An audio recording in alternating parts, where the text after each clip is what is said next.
শেখা আমার চিবে চিবে খেলা হবে, খেলা হবে।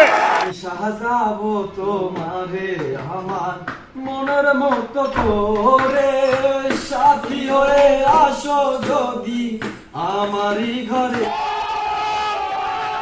আমের কথা কই কই আর কয়দিনে ঘুরাইবা। অবশেষে আরেকটি বাইক রাইড করবে আমার বন্ধু।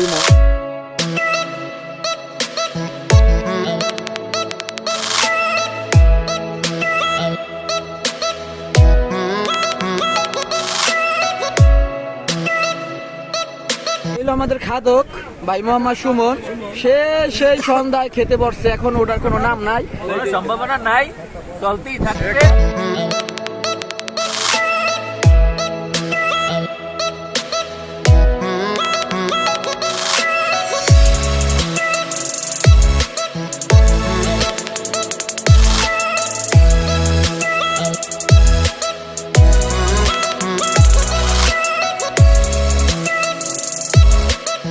সুন্দরাম ছোট ভাইদের কাছে নিয়ে আসছি, তারা খুশি আমাদের দিচ্ছে।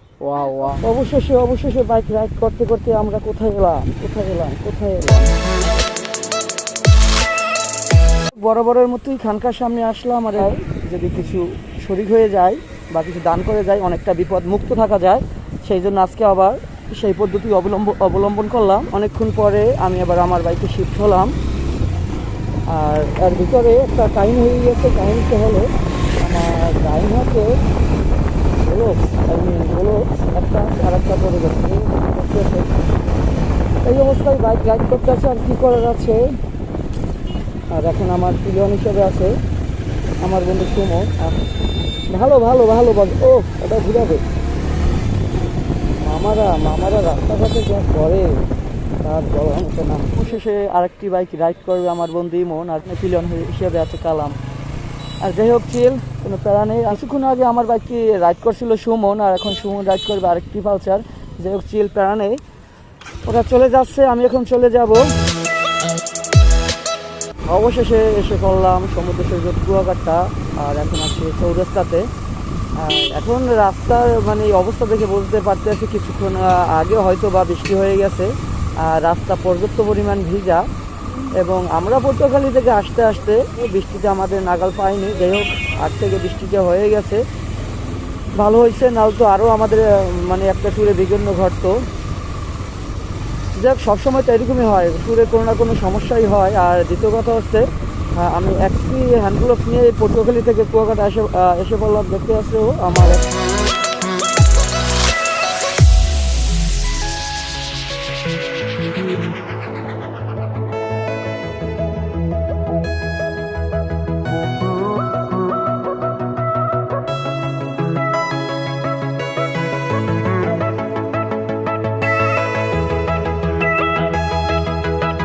সকলেই জানেন যে আজকে আমরা কুয়াকাটা আসছি, আর আসার পরে যদি কুয়াকাটা ফ্রাই না খাই তাহলে তার ট্যুরটা সম্পূর্ণ হইল না। যাই হোক, এখন আমরা সকলে মিলে এখন কাঁকড়া খাবো। যাই হোক, চলো দেখা। এইটা 6 জনে খাইছি, আমি হলাম 7 নাম্বার অ্যান্ড লাস্ট। আমি আর এখন আপনাদের খেয়ে দেখাবো কিভাবে খায়। আমাদের খাদক ভাই মোহাম্মদ সুমন, সেই সন্ধ্যায় খেতে বসছে, এখন ওটার কোনো নাম নাই। আর এখন দেখেন এরা সকলেই খাওয়া শেষ, কিন্তু আর খাওয়া কোন সময় যে হবে এখন অব্দি আমরা বলতে পারি না। যাই হোক,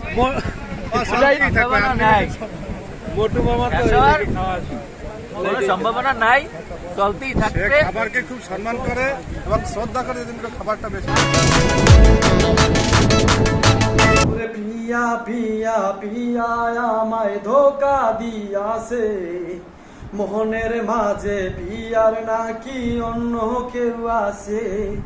আরে মনের মাঝে পিয়ার নাকি অন্য কেউ আছে, তাই তো তারে ভুলতে আমি নেশার নৌকা বাই। আমি সাজাবো তোমারে আমার মনের মতো করে, সাথী হয়ে আসো যদি আমারই ঘরে।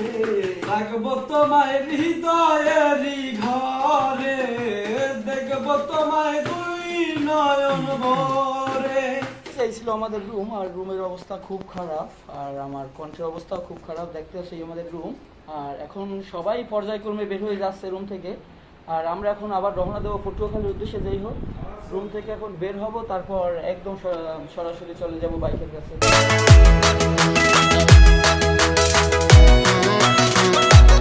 এক হাতে গোলস আর এক হাতে গোলস নাই, এইটি একটা ট্যুরের সার্থকতা। আর মানে গোলসটা ফাড়াই ফেলাইয়ে অনেকটা খারাপ লাগতে আছে। আর দ্বিতীয় কথা হচ্ছে, এখন আমি আসছি আমার বাইকের কাছে, আর আমি এখন বাইকের তালাটা খুলে তারপরে বাইকটা স্টার্ট দিব। আর রাত্রে এ জায়গায় হোস্টেলের মানে পার্কিংয়ের জন্য বাইকের তেমন কোনো ভালো জায়গা নাই, এই জন্য এমন একটি জায়গায় রাখছিলাম যে বৃষ্টি আসলেও তেমন কোনো সমস্যা না হয়।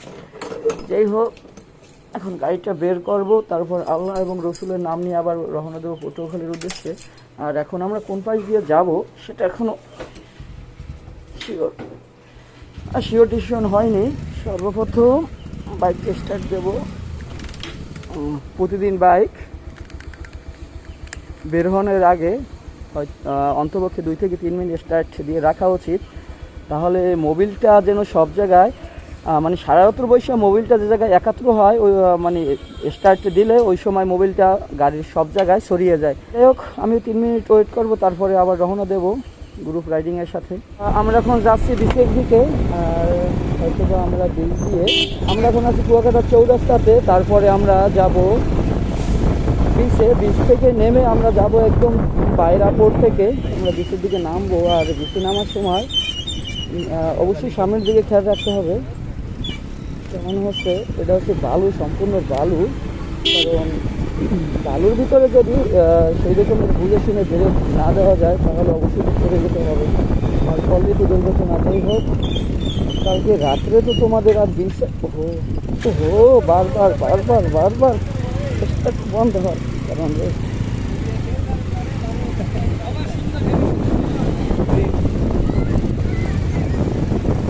কিন্তু আজকে বিচে ততটা মানুষ দেখা যাচ্ছে না, হয়তো বা সকালে এই জন্য। আর বাতাসের পরিমাণটা কালকে রাত্রে এতটা পরিমাণ ছিল, আমি যদি তোমাদেরকে দেখাইতে পারতাম হয়তো বা তাহলে তোমরা বুঝতে। আর এখন বাতাসের মানে শব্দটা অনেকটাই কম। আর কালকে রাত্রে ঢেউয়ের পরিমাণটা অনেক বেশি ছিল। আমরা যাবো ঝাউতলা দিয়ে যাবো সম্ভবত কাকড়াচড় দিয়ে, তারপরে যাই হোক, চলো তোমাদের সাথে যেতে আমি যে জায়গা দিয়ে গেছে আমি ওই জায়গা দিয়ে যাবো না। ও এত শুকনো বালির ভিতরে বাইক রাইড করাটা খুব কষ্টকর বিষয়। আর ভুল করলে আর কোনো নিস্তার নাই, যেহেতু আমার সামনের বাইক সম্ভবত বেজে পড়েছে। আমার পিলন সুমনকে আমি নেমে রাখলাম। তো সামনে কি অবস্থা, গুড সামনের বাইকটা যেতে পড়ছে। আমি হয়তো বা গাঁটবো না, কারণ আমার টায়ারের বিট পিছনের টায়ার সম্পূর্ণ পরিমাণই ভালো, এই জন্য আমার বেশিটা ভয় নাই। সামনেরটা তো সেই অবস্থা। তাহলে আসলাম, মনে হচ্ছে যে বালিগুলো ভালোভাবে গাড়ি চালানো যাবে বালির উপর দিয়ে, কিন্তু না দেখতেছি না তো সেই রকমের। এত বারবারে মানে চাকা গেঁথে যাচ্ছে বালির ভিতরে। আর পিলিয়ন তো আমাদের সবাইকে নামিয়ে রাখছে। আর আজকে আমার এক হাতে গ্লোভস, হ্যান্ড গ্লোভস আছে, আর হাতে নেই। এখন আমি বুঝতে আছি যে হাতে হ্যান্ড গ্লোভস নেই সে হাতে আমার কতটা প্রেশার করতে আছে। অবশেষে বাইক রাইড করতে আমরা কোথায় এলাম দুধারে গাছ আর ভিতর দিয়ে ছোট একটি রাস্তার ভিতর দিয়ে আমরা বাইক রাইড করে যাচ্ছি। কিছুক্ষণ আগে মানে উঁচু জায়গা দিয়ে নামার সময় বালির ভিতরে বাইক বেশি যায়, আর আমি পরে যাইতেছিলাম এইরকমের, কিন্তু সম্পূর্ণরূপে পরে যাইনি। আমার তো মনে হচ্ছে আজকে আবার সাজে কাটছি। আজকে অপারেটিংয়ের কিছুক্ষণ মজা পাওয়া যাবে, কারণ অনেকদিন হয়েছে অপারেটিং করা হয় না। আর কুয়াকাটা এসে অপারেটিংয়ের একটা ফিল নেওয়াই যাবে, কারণ সচরাচর আমাদের এলাকায় এরকমের মাটির রাস্তা পাওয়া যায় না। সেই জন্য কিছুক্ষণ অপারেটিং করা যাক এবং মাটির রাস্তার মজাটা নেওয়া যাক। বৃষ্টি যদি হয় তাহলে তার কপালে দুঃখ ছাড়া আর কিছুই থাকবে না। তার মাটির রাস্তা বৃষ্টি আসলেই বাইক রাইড করতে যে পরিমাণ কষ্ট হবে সেটা আর বলতে পারবো না বা তোমাদেরকে বোঝাতে পারবো না যদি তোমরা না দেখো। যাই হোক, চলো আরও সামনে যাওয়া যাক, দেখি আজকে কতদূর যাওয়া হয়। ওয়াও, আগের চেয়ে এই জায়গাটা তো আরও অ্যামেজিং, খুব সুন্দর। আর এটা তো মনে হচ্ছে অ্যামেজিং জঙ্গল এরকমের মনে হচ্ছে। এখন আমরা এই জায়গা দিয়ে কোথায় যাচ্ছি সেটা তো আর বলতে পারি না। এ জায়গায় তো গুগল ম্যাপের সহযোগিতা নিতে পারবো কি পারবো না হচ্ছে না রাস্তা। যাই হোক, সমস্যা নেই, যতক্ষণ বাইকে ফুয়েল আছে অতক্ষণ তো আমরা বাইকটা রাইড করে নিই। যাই হোক, আবারও ভুল রাস্তায় এখন আসলাম অনেক গহীন জঙ্গলে। আর তোমরা এখন দেখতেছো আমাদের চলতে আছে এখন ফটো সেশন। আর আমাদের ভাই মোহাম্মদ ইমন, সে তো সবসময় যে জায়গায় যাবে সে জায়গায় তো ফটো সেশন করতেই হবে। যাই হোক, চিল প্যারানে কিন্তু সত্যি ভালো লাগা বা বাসার মতো একটা মানে পরিবেশ, খুব সুন্দর। মনে হয় যে আমরা রাঙামাটি বান্দরবন গেলেও এরকমের জায়গা আমরা পাবো না। বাড়ির ভিতরে বাইক ঘুরোতে গেছিল, কিন্তু সেই জায়গা দিয়ে কত বিশাল আম, ওই দেখি এই দেখি, ওয়াও কত বড় কি পাকা আম, কি গন্ধ, মাথা নষ্ট। আমের কথা কই আর কয়দিনে ঘুরাইবা। তুমি কি সুন্দর আম খাইবে ছোট ভাইদের কাছে নিয়ে আসছি, তারা খুশি আমাদের। তো আম এত বড় হবে আমরা কল্পনাও করি না। যাই হোক, ছোট ভাইকে ধন্যবাদ এত বড় আমাদের আম গিফট করার জন্য। আর সামনের রাস্তাটা বোধহয় আরো অনেক সুন্দর হবে। সুন্দর জায়গাটা ছেড়ে আবার রওনা দিচ্ছি সামনের উদ্দেশ্যে। হয়তোবা সামনেতে আরো ভালো জায়গা এরকমের পাবো, খুব সুন্দর। আর আমরা হয়তোবা এখন আবার বিচে নামবো, বিচের কাছাকাছি এসে পড়েছি। আর স্থানটার নাম যদি আমি জানতাম তাহলে অবশ্যই আমি তোমাদেরকে বলে দিতাম, কারণ হচ্ছে এই জায়গাটা অনেক সুন্দর। তোমরা যদি আসো খুব একটা মজা পাবা। আস্তে আর একটা বটমূল আমূল বলা যাবে, কারণ এইমাত্র এই গাছ থেকে কালাম একটা আম পারলো। আর গাছটা কিন্তু অনেক বড়। যদি আমরা কোথায় যাব কিন্তু বলতে পারি না কোথায় এসে পড়লাম, এত ঝামেলার ভিতরে আসতে পারলাম। যাই হোক, তারপরও এই রাস্তা ধরেই যেতে হবে। এখন তোমরাই দেখো, এইরকমের রাস্তায় অনুমান আমি 8 ঘন্টা পর্যন্ত বাইক রাইড করছি। 8 ঘন্টা পর বাইক রাইড করার পরে আবার তোমাদের মাঝে ফিরে আসলাম। আর তোমরাই দেখো এখন রাস্তার অবস্থা। শেষ পর্যন্ত আমার কোলাতেই নামা লাগবে। কুয়াকাটা এসে জামাই আদর পেলাম, তার সাথে আবার এত অপমান তো সহ্য করা যাচ্ছে না। এই কালাম, কোথায় আসলাম আমরা? কোন বাড়ি আসলাম আবার? বাড়ির উপর দিয়ে কুয়াকাটা এসে জামাই আদর পেলাম, আবার এত অপমান কিভাবে নেই। আর এই গুগল ম্যাপে আমাদের কোথায় নিয়ে আসলো, যেদিকে রাস্তা দেখায়, কিন্তু আমরা আজকে নেটের ভিতরে ধরা গেলাম। আমরা কি মাছ হয়ে গেলাম মামা? কোথায় আমেজিং ভালোই লাগতেছে, খুব ভালো লাগতেছে। কোলাতে বাইক রাইড করার মজাটা আজকে উপভোগ করতে আছি। আর কপালটা ভালো, আজকে সেই রকমের বৃষ্টি নাই। বৃষ্টিটা থাকলে তো সেই রকমের কষ্ট হতে। আর এই কোলাতে বাইক নিয়ে নামা, আস্তে আমরা মেন রাস্তা দেখা পেলাম, এখন মোটামুটি স্বস্তি পাচ্ছি। আর এই জায়গায় যে রাস্তা, যদি আমরা বৃষ্টি হইতো তাহলে আমরা কিন্তু এই জায়গায় মোটেও আসতে পারতাম না। আর মাটির রাস্তাতে ওঠার সময় অবশ্যই খেয়াল করে উঠতে হবে, কারণ এই রকমের অবস্থা। আর আমার পিলন আস্তে আমরা আবারও এসে পড়লাম একদম কোলাতে। আর এখন যাচ্ছি আমরা কাঁকড়া দেখতে। আর এখন বাজে প্রায় 1টা। এই দুপুরবেলা এই রৌদ্রের ভিতরে, এবং যে পরিমাণ রাস্তা খারাপ ছিল সে কথা বলার মতো না। আবারও তোমরা দেখতে পাচ্ছ কী রকমের রাস্তা, এবং সামনের ভিউটা তোমরা দেখো, খুব অস্থির মামা, মাথায় নষ্ট। আবার রাস্তা তো ওই পরিমাণই খারাপ, কি যতটুকু ভালো না লাগছে, কিন্তু এই জায়গায় আইসা মনটা অনেকটাই ভরে গেল।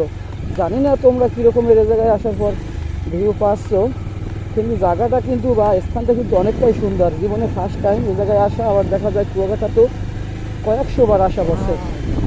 ওয়াও টাইপের একটা জায়গা, ওয়াও সুন্দর, খুব সুন্দর। আজকে আমি এই জায়গায় আসতে চাইছিলাম না, ওরা আমাকে জোর করে এক প্রকার নিয়ে আসছে, কিন্তু জোর করে নিয়ে আসলেও কিন্তু একটা সার্থকতা হয়েছে জায়গাটার। আমার মনে হচ্ছে আমি এখন রবার বাগানে আসছি। আর আমাদের গ্রুপের বাকি বাইকাররা তারা সবাই এক মুহূর্তে আইসা তারা সবাই সিল করতে আছে। এবং সামনের ভিউটা তোমরা দেখো, অস্থির মামা। এটা হলো দ্বিতীয় কুয়াকাটা। আর তোমরা দেখতেই পাচ্ছ অস্থির রূপ। কুয়াকাটার চেয়েও হাজার গুণে আমার কাছে সৌন্দর্য মনে হইতে আছে। আর দেখছো ভিউটা যেই রকমের ঝাউ গাছ, সেই রকমের আবার নদীর ঢেউ। মামা মাথাই নষ্ট মামা।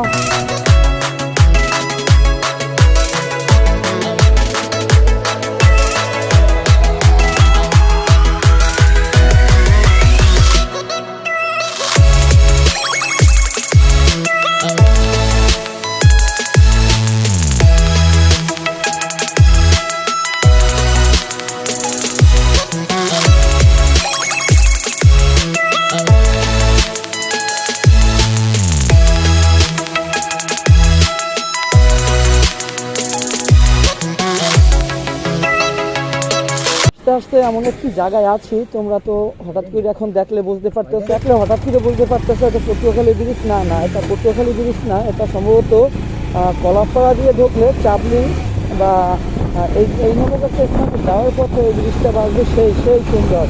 আর অনেকক্ষণ বলতে আধা ঘন্টার উপরে বাইক রাইড করার পরে আবার তোমাদের মাঝে ফিরে আসলাম।